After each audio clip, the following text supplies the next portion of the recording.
বাংলাদেশের এখন জনপ্রিয় চার মধ্যে হচ্ছে চা বানানোর জন্য বেস্ট হচ্ছে অরা মিল্ক পুষ্টি। এটা অনেক মজা। এই দুধ দিয়ে চা বানালে মানে বলবো এক কথায় চা অসাধারণ হয়, চাটা খুব মজা হয়। কিন্তু এটার কোয়ান্টিটি অনেক কম, কিন্তু আমাদের 10 কাপ চা বানাইতে 2 প্যাকেট লাগে।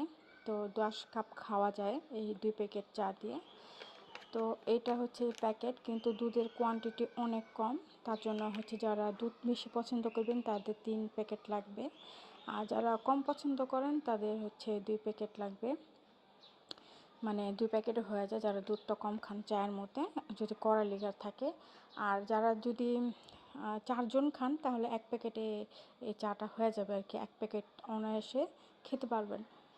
কিন্তু এই চা দুধটা চা পাতা দিয়ে খাইলে অনেক মজা, মানে এইটার টেস্টই অন্যরকম এই দুধের চা। জানি না সবাই খান কি না, কিন্তু আমার কাছে অনেক ভালো লাগে এটা।